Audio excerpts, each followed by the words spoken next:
My son and I are embarking on a lavish new life abroad, thanks to his $3 million. After the divorce, you won't be able to make ends meet, my mother-in-law sneered. Her demand for our address, coupled with the bizarre suggestion of licking her shoes, left me bewildered. What? I exclaimed. What are you talking about? I demanded, utterly perplexed. I had no clue what my mother-in-law was talking about. I admitted to myself. There had been no indication that they were planning to go abroad, or that they had been saving up money. That's because I said my son got $3 million. We're gonna live the high life overseas. Just the two of us, she boasted. The shock hit me like a freight train. Why would my husband leave the country? And where did $3 million come into play? Why do you want to know so badly? She taunted. Well, if you really want to know, kneel down and beg, licking my shoes, and maybe I'll tell. She sneered, her tone cutting. What's with that attitude? I retorted, my frustration mounting. Where is my husband? I demanded, seeking answers. Oh, it's very comfortable here. We're enjoying the high life with my son's $3 million, she declared with disdain. So you're no longer needed, she dismissed me casually. I was stunned by my mother-in-law's callous words. What did it mean that my husband suddenly had $3 million and was living a luxurious life abroad? Moreover, her treatment of me as an outsider fueled my anger and anxiety. I knew I needed to assess the situation calmly. How did my husband come into such a substantial sum of money? And could that $3 million possibly be related to? Reflecting on my life, I recalled how I met my husband at work, drawn to his positivity and warmth, leading to our marriage. His parents had welcomed me warmly, and we later had a daughter who is now 14. Growing up in poverty with toxic parents, I was determined to cherish and love my daughter deeply despite facing hardships. However, when my husband was assigned to a project in Texas, he moved away, leaving me to manage work, household chores, and our daughter alone. Reluctantly, I agreed to live with my mother-in-law for support. Mommy, when will Daddy come back? My daughter often asked. It seems he'll be in Texas for a while. But don't worry, Grandma's coming over, I reassured her. Little did I know that decision would become the greatest regret of my life. You're working late again today, huh? Women who neglect their families. My mother-in-law's biting remarks greeted me daily. I have a job too, and I take care of our daughter. I defended myself, but she remained unsatisfied.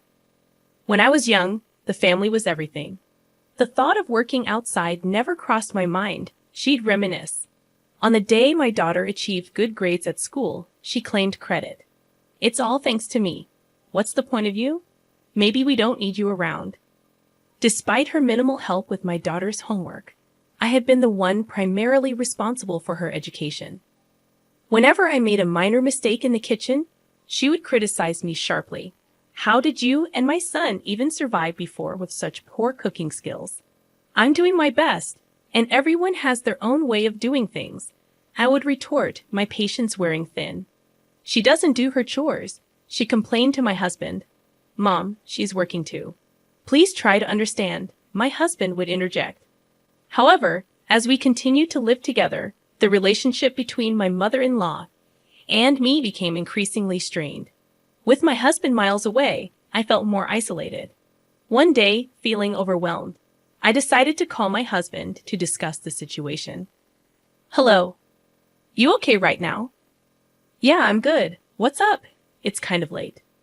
Well, your mom gave me a piece of her mind about house chores, and it's really getting to me. I'm sorry. Mom's always been a bit sharp-tongued, but maybe she has a point. Still, don't let it get to you too much. Just keep doing things at your own pace. Feeling somewhat reassured by my husband's words, I dedicated myself once again to our daily routine. However, as the days passed, the pressure from my mother-in-law continued to build, and I became more worn out every day. I eagerly anticipated my husband's return. Living with my mother-in-law without my husband around proved challenging. Initially, I coped by holding on to the remnants of his presence.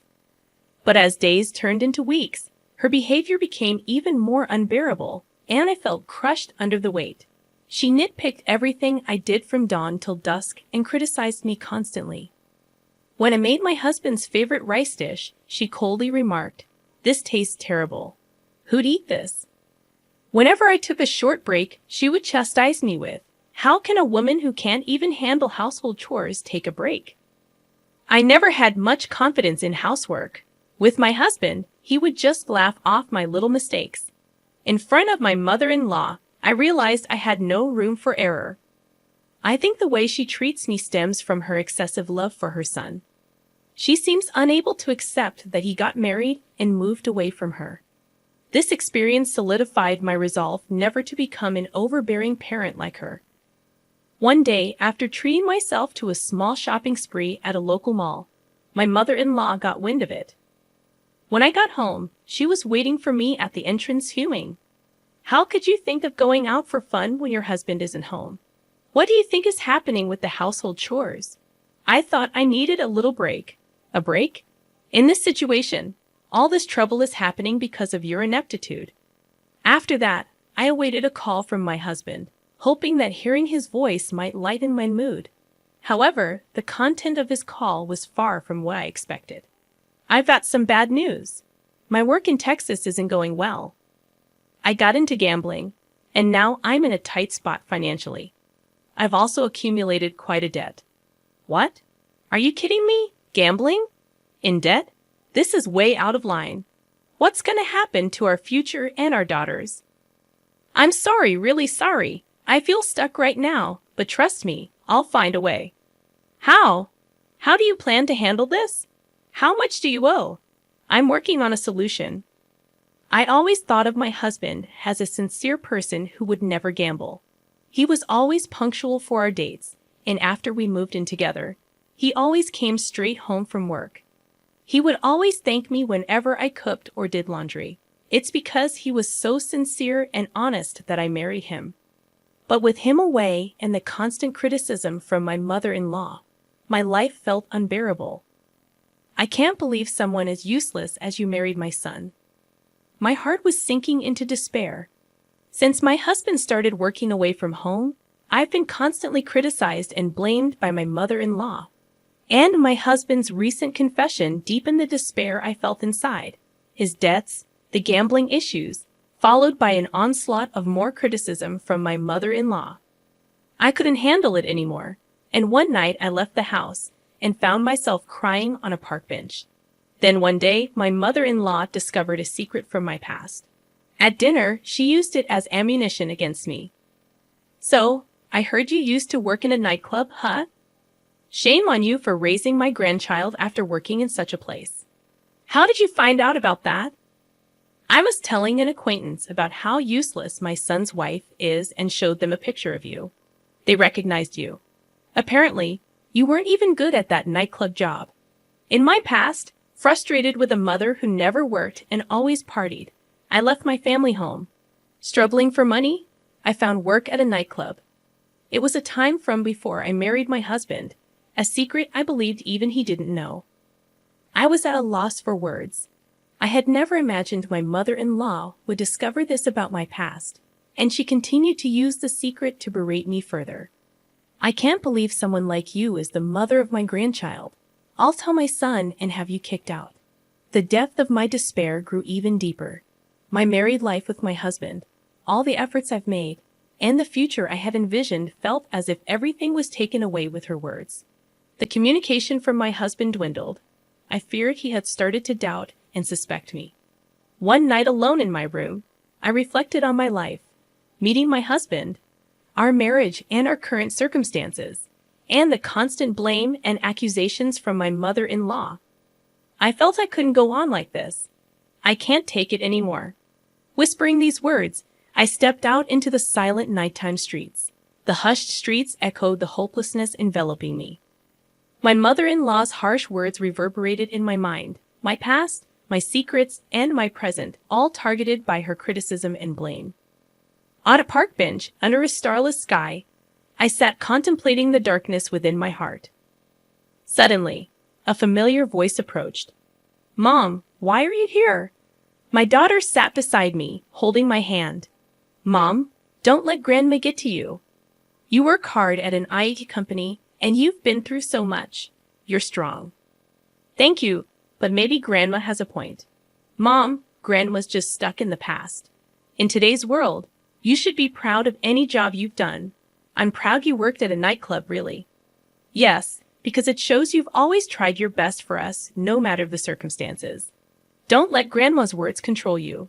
My daughter's words warmed my heart, and tears streamed down my face. Mom, you're working hard in IT now, right? That's amazing. I'll always be on your side, no matter what Grandma says. Filled with gratitude for my daughter's support, I found hope that we could face challenges together. In my husband's study, I took a deep breath before diving into a mountain of paperwork. I meticulously examined each document, seeking to unveil his secrets: bank statements, credit card bills, loan agreements. Slowly, my husband's financial situation became clearer. Why did this happen? I discovered numerous receipts from gambling activities, horse racing, slot machines, casinos. The thought of how much money he had squandered on these pursuits was heart-wrenching. Next, I turned on my husband's PC. The password was his birthday reversed. His inbox overflowed with collection emails and messages from friends demanding repayment of loans. Furthermore, promotional emails from gambling-related sites flooded his mailbox. I calculated how much my husband had spent on gambling. The result was an astounding $3 million, far beyond my estimation. Seeing that amount, panic set in momentarily, but there was no time to lose. I began planning to secure funds to maintain our livelihood. Drawing on my savings, the expected proceeds from selling our high-end electronics and luxury goods at home, and the savings from my salary, I worked on a financial strategy. Continuing my investigation, I reached out to financial institutions to understand the extent of my husband's debts. Obtaining credit information in his name, I devised a plan a few days later. Preparations for a life independent of my husband and mother-in-law were underway. I also strategized to repay my husband's debts. Leveraging my experience in the IT industry, I joined freelance projects. Creating a portfolio and registering on a website introducing freelance jobs occupied my days. Soon after, I received my first request from a client. This will help a bit with our living expenses. In the midst of daily work, I scrutinized our household finances. Canceling unnecessary subscription services, cutting down on wasteful spending, and researching cost-effective recipes became my routine. I successfully reduced our daily food expenses, and based on insights from local friends, participated in a community yard sale. Selling some branded items and unnecessary electronics, I earned a decent amount, contributing to our financial stability. A few weeks later, my freelancing endeavors were thriving, and a sense of financial stability began to settle in my bank account, sufficient for our living expenses. Upon returning home, I discovered that all of my mother-in-law's belongings had vanished. Simultaneously, my phone rang, and it was her on the line. "Oh, are you already home? I noticed our stuff is gone. What are you trying to say?" "My son and I are starting a luxurious life abroad with his $3 million. After the divorce, you won't be able to make ends meet. If you want our address, get on your knees and lick my shoes." Suppressing a chuckle, I responded, "Actually, that $3 million is a debt." "Stop joking. There's no way my son has that kind of debt." "You might not believe it, but it's true. In his study, there are transaction records from banks and financial institutions, credit card bills, contracts, and more. Plus, on his PC, there are collection emails from financial institutions, messages from friends demanding repayment, and promotional emails from gambling sites. If you don't believe me, why don't you check? I just sent you photos of the evidence. Maybe you should take a look." "You're lying. It's the result of him getting deeply into gambling, horse racing, slot machines, casinos. All in all, it amounts to a whopping $3 million. I just sent you photos of the evidence. Maybe you should take a look." I had no idea. He probably didn't want you to know, but it doesn't change the facts. In silence, my mother-in-law took a deep breath. I truly didn't know. I don't know what to say.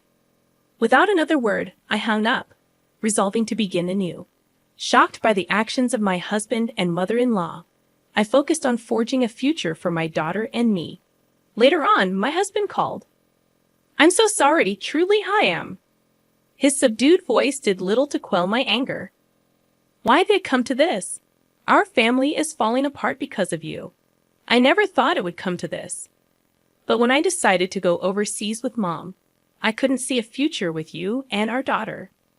Flabbergasted by his words, I asked, You couldn't see? It's because of your carelessness and lack of planning that our family is in this mess.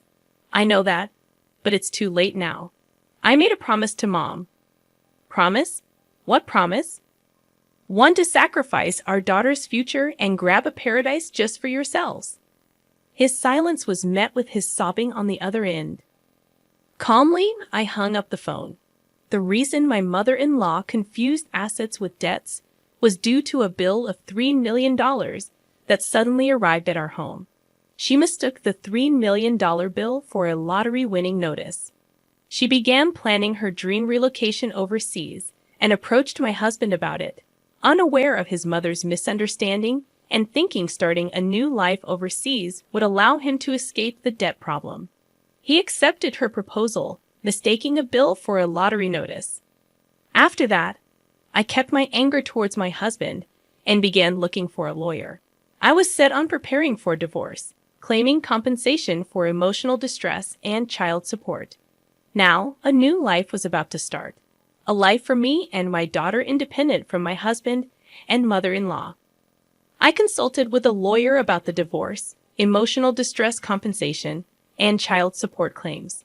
During this period, my daughter and I spent a lot of quality time together, and she became my strongest supporter. She fully understood my decision and chose to stay with me. Hearing her words made all the hardships, disputes with my husband and mother-in-law worth it, and I couldn't help but shed tears. Meanwhile, my mother-in-law and husband were struggling with their life overseas. Despite starting a new life there, they apparently faced continuous problems due to a lack of preparation and financial issues. Furthermore, after being pickpocketed and losing their funds, they faced even more difficulties due to the language barrier. In the end, they were deported for overstaying their visas. Later, I negotiated with my husband through the lawyer. The divorce is finalized. We've agreed that he'll pay the emotional distress compensation and child support in one lump sum. Thank you. Now I can finally start a new life. But all at once, wouldn't it be better in installments? He has been took on even more debt, seemingly borrowing money from some shady loan shark. I don't know what happened to him after that, and honestly, I don't care. After being evicted from her rental property and getting pickpocketed, losing all her savings, my mother-in-law ended up homeless upon her return to the U.S. My daughter and I started our new life. Sure, it wasn't always easy, but freed from my husband and mother-in-law, we could look to the future positively. I want to live happily, collaborating with my daughter who saved me from the depths of despair.